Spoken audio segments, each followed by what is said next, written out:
GST or Goods and Services Tax is a complex topic, and if you are preparing for an interview related to this topic, you may find yourself overwhelmed. This video will present the top 20 GST interview questions and answers to help you prepare efficiently. 1. What is GST and why was it implemented in India? GST, or Goods and Services Tax, is a multi-stage, comprehensive, destination-based tax that is levied on every value addition. It was implemented in India on July 1, 2017, through the Constitution, 101st Amendment, Act, 2016. It replaced several indirect taxes imposed by the Indian central and state governments. The main reason for implementing GST was to eliminate the cascading effect of taxes and create a unified, transparent, and efficient indirect taxation system in India. It is designed to simplify the complex tax structure, increase compliance, and enhance the ease of doing business. The implementation of GST has brought a significant shift in the tax system by amalgamating a large number of central and state taxes into a single tax. It aims to mitigate double taxation and create a single market across the country, thereby improving the ease of doing business. 2. What are the different types of GST? GST, or Goods and Services Tax, in India is divided into 4 different types: Central Goods and Services Tax, CGST, State Goods and Services Tax, SGST, Union Territory Goods and Services Tax, UTGST, and Integrated Goods and Services Tax, IGST. CGST and SGST are levied on intrastate transactions, meaning transactions within the same state. UTGST is similar to SGST, but it is levied in union territories instead of states. IGST, on the other hand, is charged on interstate transactions, meaning transactions between 2 different states. In relation to the aforementioned types of GST, India utilizes these 4 diverse forms to manage tax collection more effectively. Central Goods and Services Tax, CGST, is collected by the central government on an intrastate sale. State Goods and Services Tax, SGST, or Union Territory Goods and Services Tax, UTGST, are collected by the state or union territory government. Integrated Goods and Services Tax, IGST, is collected by the central government for interstate sale. These variations of GST help to distribute the tax burden among different sectors of the economy, ensuring a balanced approach to taxation. 3. Explain the concept of input tax credit in GST. Input tax credit, ITC, is a key feature of the Goods and Services Tax, GST, regime in India. It is a mechanism that allows businesses to reduce their tax liability by claiming credit for the GST they have paid on the purchase of goods and services, which are used for business purposes. This is intended to prevent the cascading effect of taxes, also known as tax on tax. ITC can be claimed on all business expenses that attract GST, excluding a few items such as motor vehicles, food, beverages, and works contract services for construction of a movable property. A business can claim ITC only if it is registered under GST and holds a valid tax invoice or debit note. The concept of input tax credit, ITC, under GST is a critical one for businesses in India. It is essentially a provision that allows companies to reduce the taxes they owe to the government by the amount of GST they have already paid on raw materials or services. It is designed to avoid the cascading effect of tax on tax, which can significantly inflate the cost of goods or services. Businesses can claim ITC on a wide range of expenses, including raw materials, machinery, professional fees, and more. However, it's important to note that there are certain conditions and restrictions on claiming ITC, and businesses must adhere to these to avoid penalties. 4. What is the GST registration threshold for businesses? The GST registration threshold for businesses in India is defined by the annual turnover of a company. For businesses located in the northeastern states, Himachal Pradesh, Uttarakhand, Jammu and Kashmir, and Sikkim, the threshold turnover is 10 lakh. For businesses in the rest of India, the threshold is 20 lakh. It means if the annual turnover exceeds these limits, it becomes mandatory for the business to register under GST. However, for certain businesses like e-commerce operators or interstate suppliers, registration is compulsory irrespective of their annual turnover. 5. What are the main GST tax slabs in India? The GST tax structure in India is divided into 5 major categories. These are 0%, 5%, 12%, 18%, and 28%. Essential commodities and goods are generally exempt from GST and fall under the 0% slab. Basic necessities and items of mass consumption like spices, tea, and coffee fall under the 5% slab. Products like computers and processed food fall under the 12% slab. The 18% slab includes items like hair oil, toothpaste, and soaps. Luxury items and goods like aerated drinks and high-end motorcycles fall under the highest slab of 28%. However, it's significant to note that the GST Council has the authority to revise the tax rates from time to time.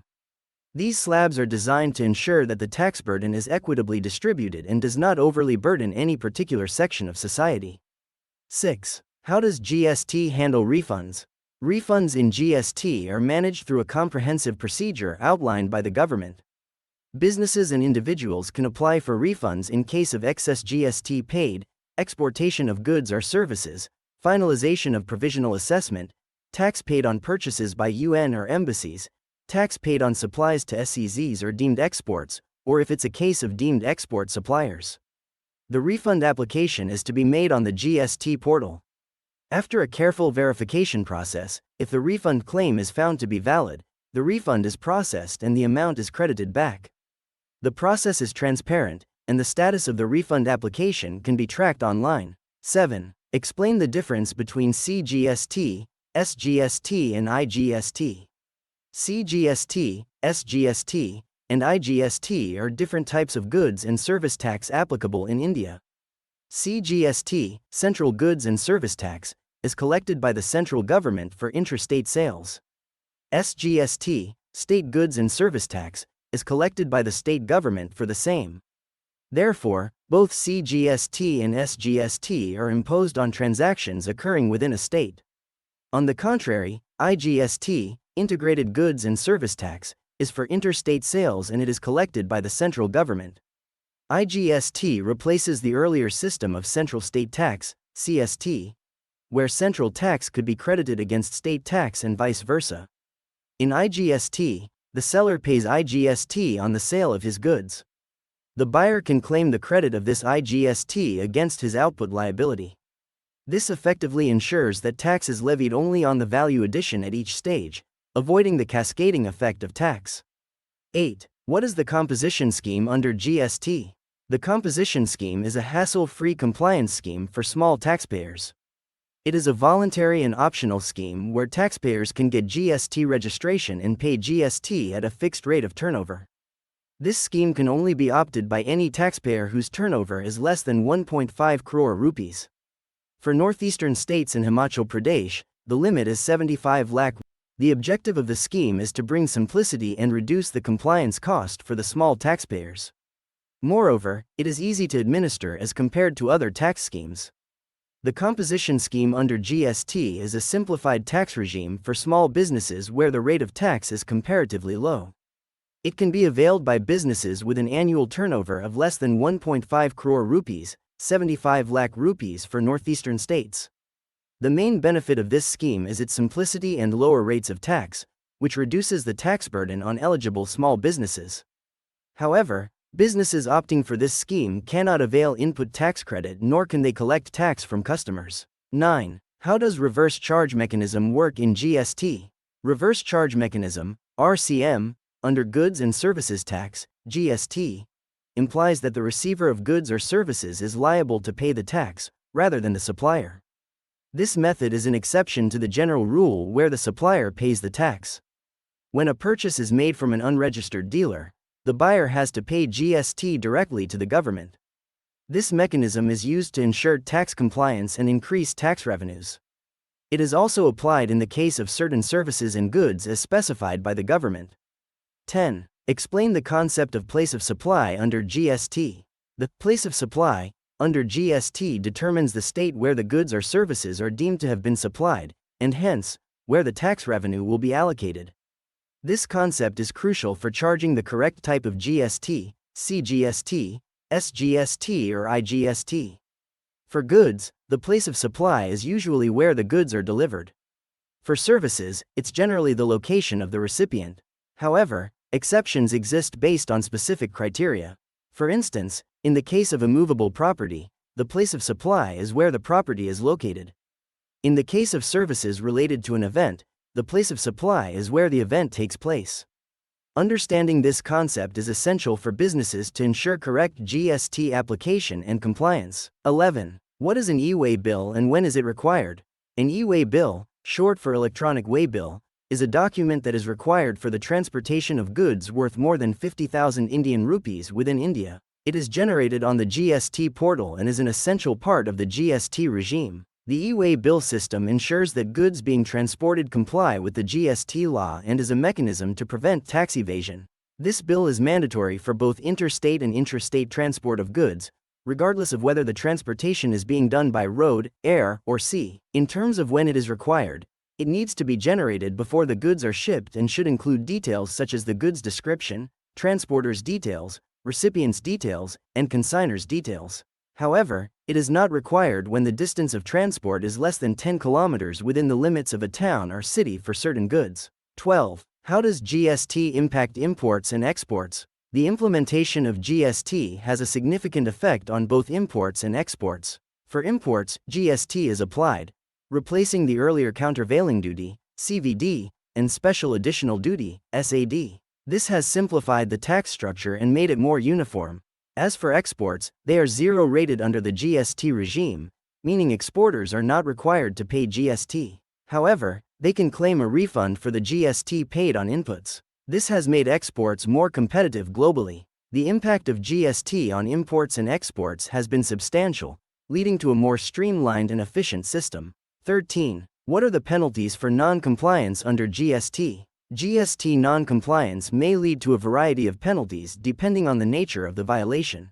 For instance, failure to register despite being required to can result in a penalty of 10% of the tax amount due or INR 10,000, whichever is higher. Not issuing an invoice for a taxable supply also carries a penalty of INR 10,000. For fraudulent tax evasion practices, the penalty can be 100% of the tax amount evaded. Non-payment or short payment of tax, even unintentionally, attracts a penalty of 10% of the tax due or INR 10,000, whichever is higher. In cases of intentional tax evasion, the penalty increases to 100% of the tax amount due. 15. Explain the GST registration process for a new business. The GST registration process for a new business begins with obtaining the permanent account number, PAN. The business owner then needs to visit the GST portal online, click on Register Now under Taxpayers and fill in the required details such as PAN, mobile number and email address. A one-time password, OTP, verification is done for both mobile and email. After OTP verification,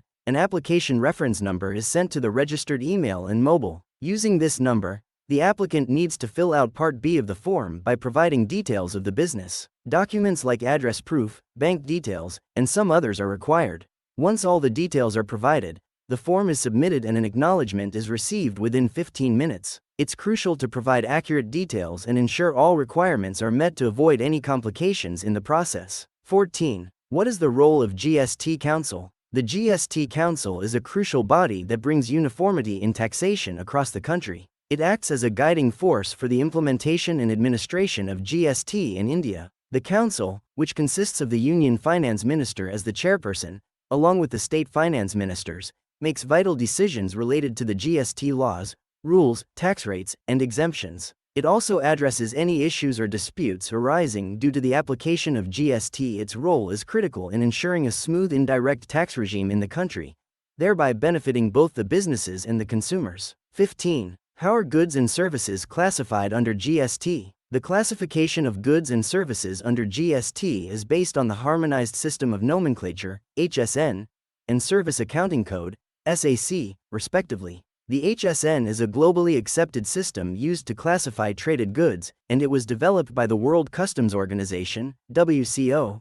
On the other hand, SAC is specific to India and used for identifying services for taxation purposes. The classification is done to ensure that GST rate is correctly applied to goods and services. The classification also helps in identifying the goods and services that are exempt from GST. The Goods and Services Tax, GST, uses two primary systems for classifying goods and services: the Harmonized System of Nomenclature, HSN, for goods, and the Service Accounting Code, SAC, for services. HSN, a globally recognized system developed by the World Customs Organization, WCO, is used worldwide to classify traded products. In contrast, SAC is a system specific to India, used to identify services for taxation. This classification helps in correctly applying the GST rate to goods and services, and identifying those exempt from GST. 16. What is the time of supply under GST? The time of supply refers to the specific point in time when goods have been deemed to be supplied or services have been rendered. This timing is crucial as it determines when the tax liability arises. Under GST, the time of supply is decided upon by two key factors: the issuance of an invoice or payment received by the supplier, and the receipt of goods or services by the recipient. The earlier of these two instances is generally considered the time of supply. Understanding this concept is essential for businesses to ensure accurate and timely GST compliance. For instance, if a business issues an invoice on the 1st of January and receives payment on the 5th, the time of supply would be the 1st of January, as this is the earlier date. On the other hand, if payment is received on the 1st of January and the invoice is issued on the 5th, the time of supply would be the 1st of January. This rule applies to both goods and services. Understanding this concept helps businesses manage their GST liabilities more effectively and avoid potential penalties or interest charges due to late compliance. 17. Explain the concept of supply chain under GST. Supply chain refers to the network of entities involved in the production and distribution of goods,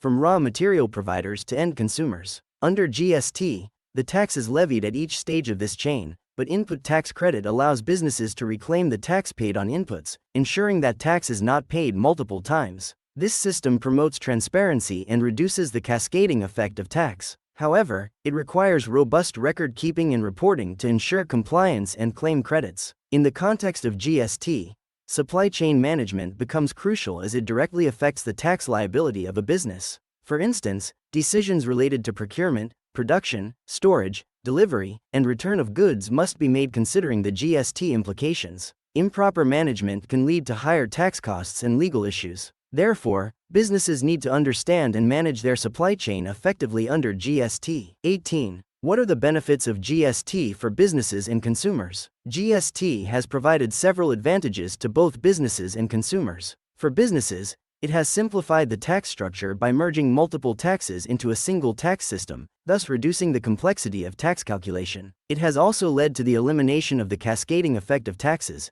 thus reducing the overall tax burden and increasing profitability. For consumers, GST has resulted in a reduction in the overall tax burden on goods. This is because GST is a destination-based tax and is applied to the consumption of goods and services, which has led to a decrease in the cost of goods and services. Also, it has brought in more transparency as consumers now know exactly how much tax they are paying on the goods and services they purchase. In a nutshell, GST has revolutionized the indirect tax system in India, leading to a win-win situation for both businesses and consumers. 19. How does GST handle job work transactions? Job work transactions under GST are primarily governed by specific provisions and rules. In essence, job works refer to any treatment or process undertaken by a person on goods belonging to another registered person. The person who performs the job work is deemed as a job worker. The GST emphasizes the need for the principal, the person who owns the goods, to take responsibility for paying the GST. However, the principal can claim input tax credit on the GST paid on the services provided by the job worker. Notably, the principal can send inputs or capital goods directly to a job worker without paying tax in India.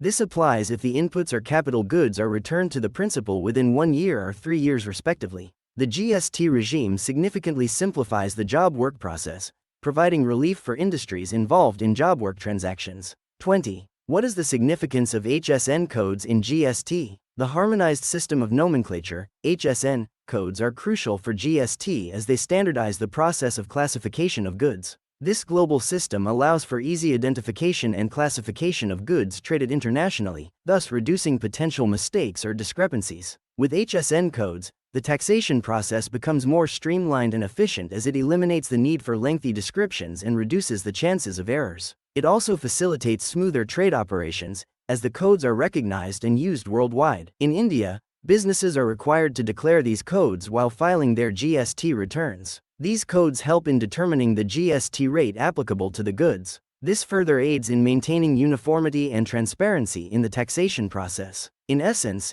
HSN codes play a significant role in making the GST system effective and efficient. If you found this video helpful, please give it a thumbs up and don't forget to hit the subscribe button for more insightful content. Thank you for watching.